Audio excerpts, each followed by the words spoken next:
मछली की तरह मेरा मन मचल रहा था किसी वीरलोक वाले को तंग करने के लिए। आज मौका मिल गया। तौबा तौबा बेवकूफ, वहाँ कहाँ जा रहा है? हमें तो वहाँ जाना है, वहाँ कालोक। अरे कालोक जाके वैसे भी क्या करोगे? भैरानी के सामने अपनी नन्ही उंगली की कसमें खाओगे ना, कसम बाद में खा लेना। वहाँ भैरानी असली विवान को संभालेगी और यहाँ हम इस नकली विवान को।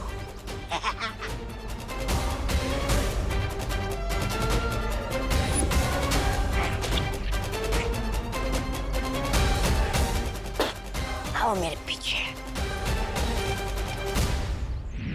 डूबा डूबा, बहुत ही बढ़िया काम कर रहे हो डूबा डूबा। बिल्कुल भी डरना मत, हाँ। और वैसे भी अब कुछ ही घंटे बचे हैं विवान के वीर स्नान के लिए।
पीठ पीछे वार करना बहादुरों की नहीं, बुज़दिलों की फितरत होती है भैमार। और हाँ, बुराई चाहे अच्छाई को कितने भी दिशाओं से क्यों ना घेर ले, अच्छाई उसे हर दिशा में मात दे ही देती है, चाहे वो पीठ पीछे हो या सामने।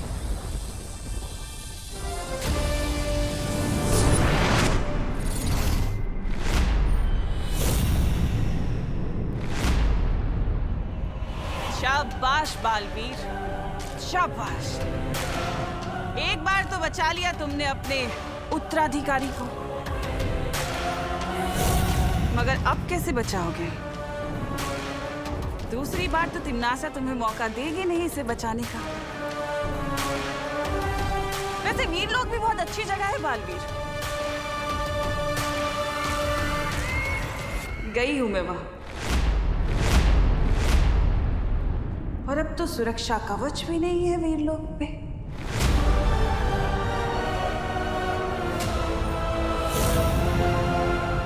सुरक्षा कवच के बारे में इसे कैसे पता चला? और तुम्हें पता है मैं क्या लेकर आई वीरलोक से?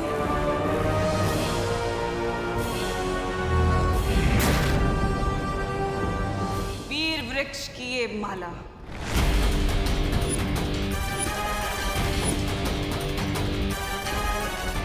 वीरलोक के बारे में इसे इतना सब कैसे पता चला?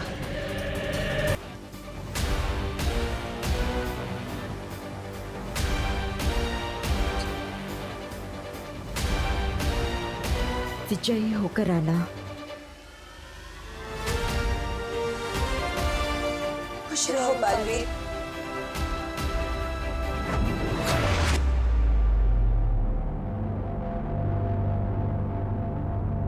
कौन है?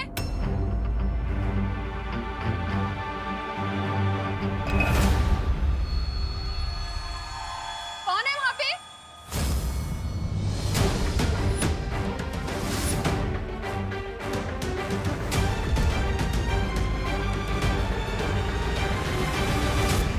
विवान, क्या कर रहे तो यहाँ इतनी रात को? हाँ तो ठीक है ना? हाँ हाँ मम्मी, वो तो बस मुझे नींद नहीं आ रही थी।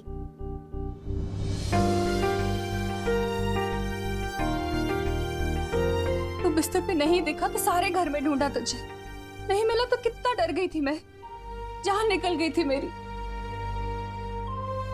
आप चिंता मत करो मम्मी, जब तक आप मेरे साथ हो मेरे साथ कुछ बुरा नहीं हो सकता। चल सोने चलते हैं।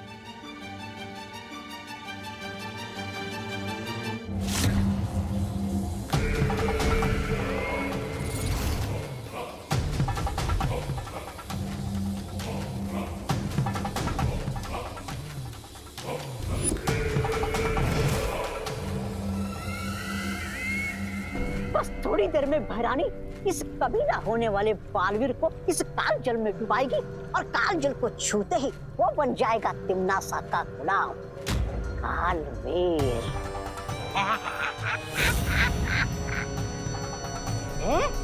अरे ये कहते हैं मेरे दिमाग में एक जोरदार योजना आई है। कैसी योजना? कि अगर तिम्नासा के बजाय मैं फटाक से जाकर विमान को काल जल में डुबा दूंगा तो मैं बन जाऊंगा इसका आका। तो भाई राजा। वैसे ये योजना आपके दिमाग में आनी चाहिए थी, लेकिन आएगी भी कैसे? उसके लिए दिमाग भी होना चाहिए ना।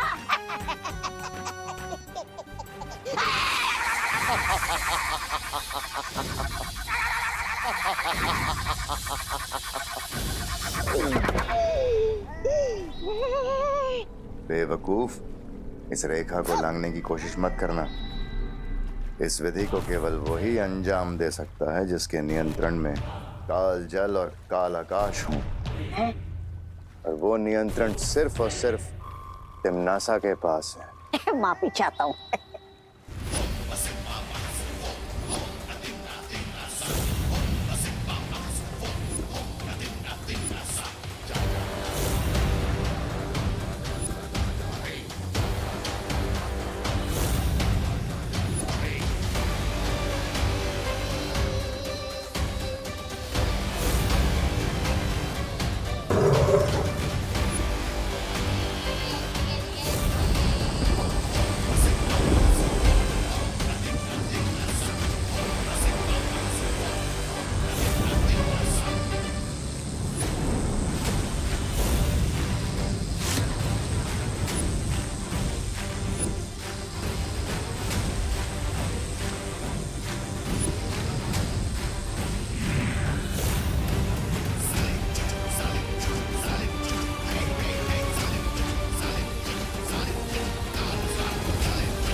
भैराजा, ओ अरे रे रे, माफी चाहता हूँ। काल लोग के कभी ना होने वाले भैराजा, आपका दिमाग है ना थोड़ा सुस्त है। ऐसा मैं नहीं, काल लोग वाले बोलेंगे। ये देखकर कि आपने आकाश और धरती का रास्ता तो बंद कर दिया, लेकिन वो बालवीर काल जल से निकल आया और बोला था पाप। बेवकूफ, इस काल जल को अगर कोई छू भी लेगा तो पता है क्या होगा? क्या होगा?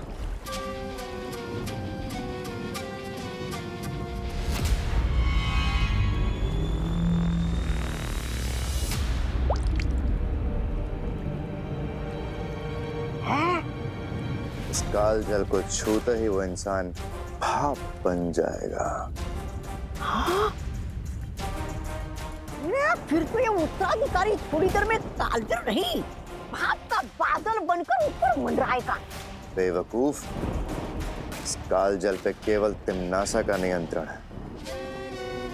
जिसे भी वो इस जल में अपनी मर्जी से डालेगी, उसे कुछ नहीं हो सकता।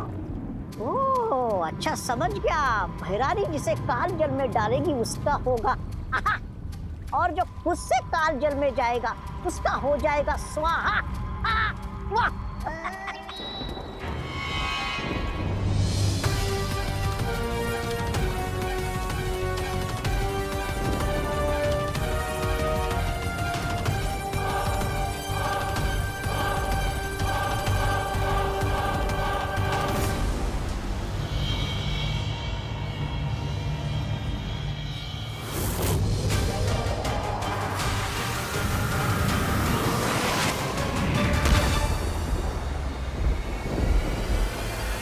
दिल से बुलाया, बालवीर आया।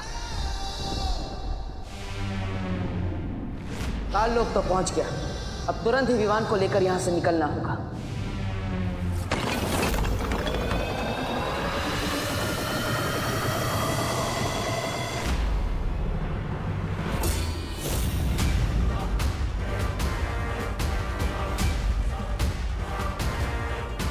रानी, नंदी में उंगली की कसम, उस बालवीर की मृत्यु और इस कालवीर के जन्म में बस कुछ ही दूरी का फासला रह गया। अब किस बात का वो कर रही हैं आप? इंतजार। बालवीर आ चुका है।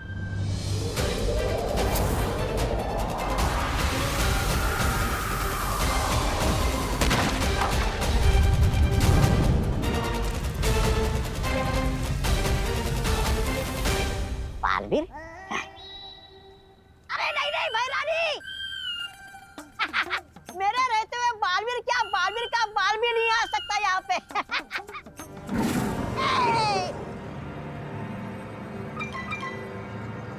तिमनासा, चिंता मत करो, मैंने काल लोक के कोने कोने को मंत्रों से बांध दिया है।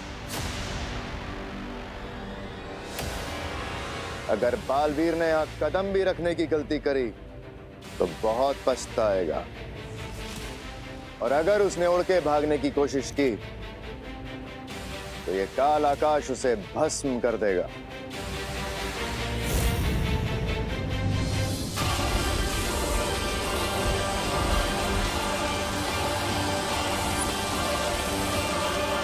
बालवीर की जो गिनती की सांसें बची हैं वो तुम्हारा काल स्नान पूरा करने तक उखड़ जाएंगी।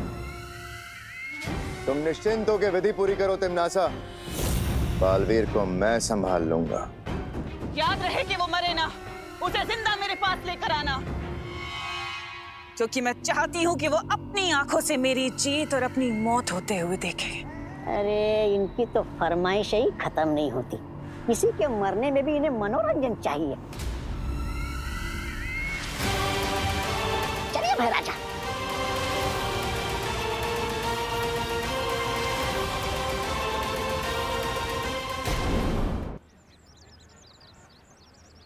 अरे छेड़ा, हाथ कैसा है? बस ठीक है काका। अरे बहुत खुश लग रहे हो, सारे के सारे दांत चमका रहे हो, एक दांत भी छोड़ा नहीं, क्या बात क्या है यार? अरे काका क्या बताऊं आपको, वो मंदिर स्थापना की तैयारी करके आ रहा हूँ, पूरा 1001 रुपए का चंदा चढ़ाया है। काका मंदिर की तख्ती पे ना अपना नाम आएगा। नहीं होगा ऐसा, ऐसा हरगिज नहीं होगा। मंदिर ईश्वर की भक्ति और उनके आशीर्वाद से बनता है, चंदों से नहीं। मैं अभी जाके कमेटी में बात करता हूँ और सबकी तख्ती में से नाम निकलवाता हूँ। नहीं काका, सुनो तो सुनो। छेड़ा, बरसों बाद भारत नगर में मंदिर बना है, मंदिर में लोगों का नहीं सिर्फ भगवान का नाम होगा, बस। काका बात सामरो।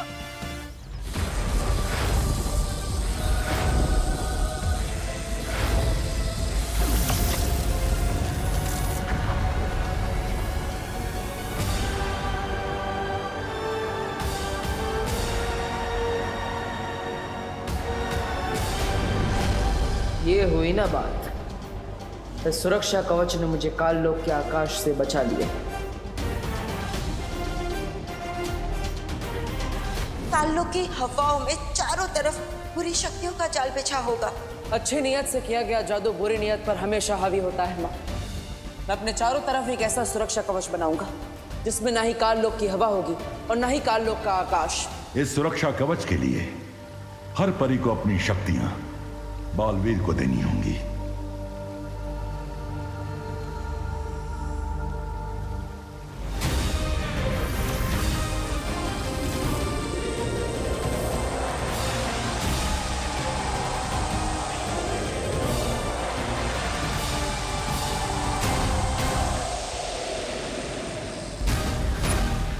बहुत हुआ ये बिजली और धरती का खेल, अब जरा काल जल को ढूंढा जाए।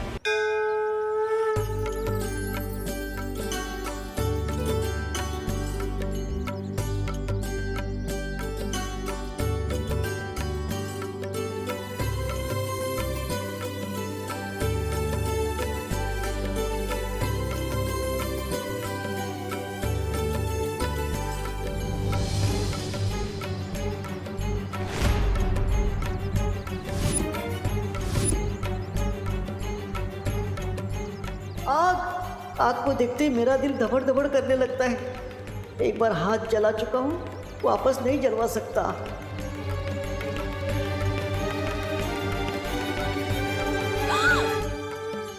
क्या? सॉरी मम्मी, वो हाथ से थाली फिसलने वाली थी। मैं हूं ना, डरो नहीं, पूजा करो ऐसे।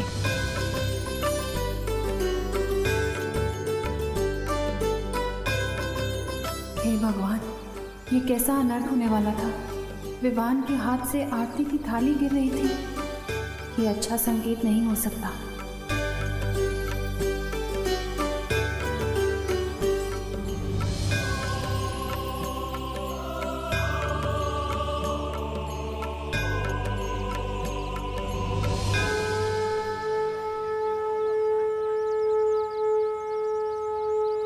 गणपति बप्पा मोरया, मंगल मूर्ति मोरया।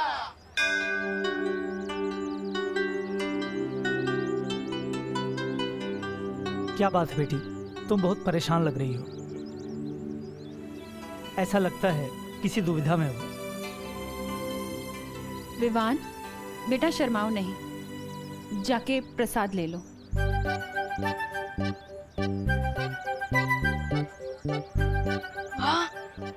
मोतीचूर के लड्डू। लड्डू देखते ही मेरा दिल खुशी के मारे धबड़ धबड़ करने लगता है। समझे कि नहीं समझे? पंडित जी, वैसे तो विवान हमेशा मेरी आंखों के सामने रहता है, लेकिन पता नहीं क्यों कुछ ठीक नहीं लग रहा। मन बहुत बेचैन है। मुझे ऐसा लग रहा है जैसे मेरे विवान पर कोई बहुत बड़ी मुश्किल आने वाली है। माँ का दिल ऐसा ही होता है बेटा। तुम बस भगवान से प्रार्थना करो, वही तुम्हारी बेचैनी को दूर कर सकते हैं। जी।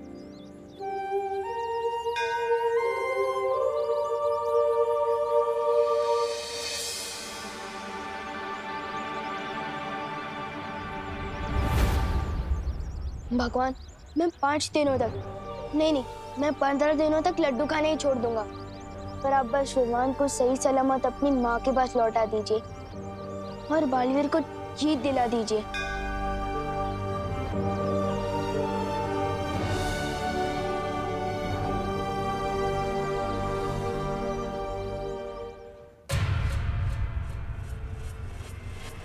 रुको, इसी जगह से बालवीर मेरा बनाया हुआ सुरक्षा कवच भेद कर अंदर गया है। अरे वाह, फिर तो बधाई हो महाराजा। आपके बनाए हुए धरती आकाश वाले चक्रव्यूह में फंसकर बालवीर की हड्डियों का तो दंत मंजन बन गया होगा। बालवीर छाप दंत मंजन, वाह।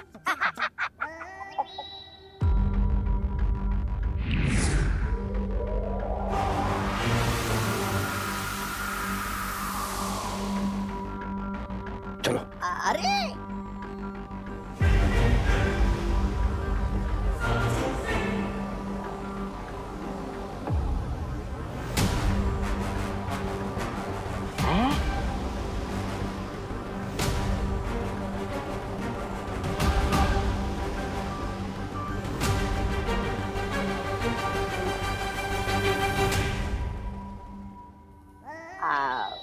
आपको देख के लग तो रहा है महाराजा कि आप कुछ सोच रहे, पर बिना दिमाग के सोचने में दिक्कत नहीं होती महाराजा। ऐसा मैं नहीं, कालोक वाले बोल रहे बाहर। चुप बेवकूफ, मुझे यहाँ से गलत संकेत मिल रहे हैं। बालवीर अभी भी सही सलामत है और यहीं आसपास है। क्या? आपके बनाए हुए चक्रव्यूह में चूहा पकड़ में नहीं आ सकता, बालवीर क्या खाक आएगा? ऐसा मैं नहीं बोल रहा हूँ, कालोक वाले बोलेंगे जब उन्हें पता चलेगा कि ये। जब पतंगे की मौत आती है ना, वो खुद ब खुद उड़ के दिए की तरफ जाता है। बालवीर भी यही कर रहा है। वो जरूर कालजल के पास गया होगा। चलो। अरे भैरानी विजय हो। नन्ही उंगली की कसम, हैरानी की जय जयकार केवल काललोक में नहीं, पूरे ब्रह्मांड में गूंजेगी। पूरे ब्रह्मांड में भैरानी की जय, भैरानी की जय।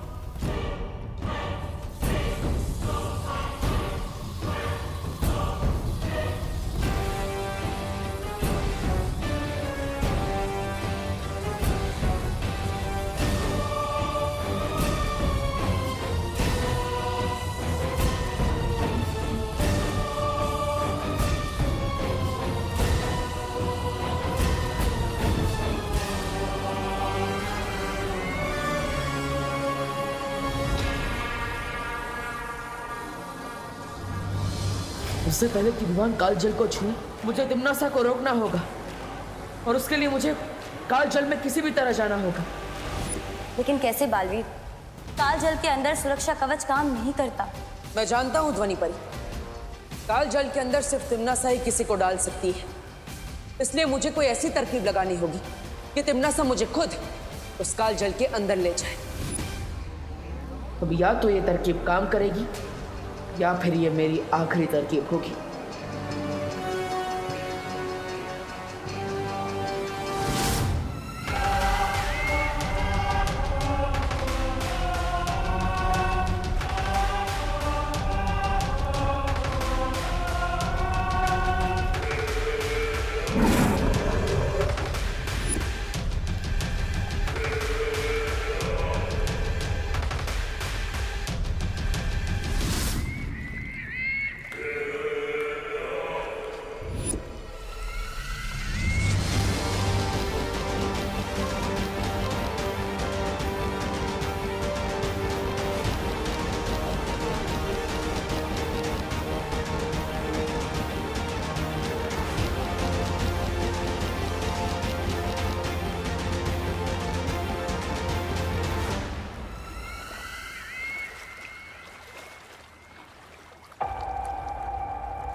अब समय है इस तरकीब के अंतिम पड़ाव को पार करने का।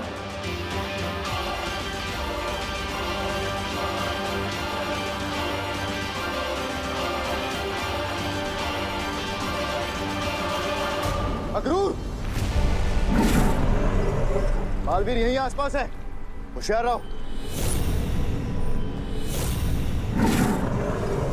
बस कुछ क्षण और, उसके बाद इसे बालवीर तो क्या भगवान भी नहीं बचा पाएगा।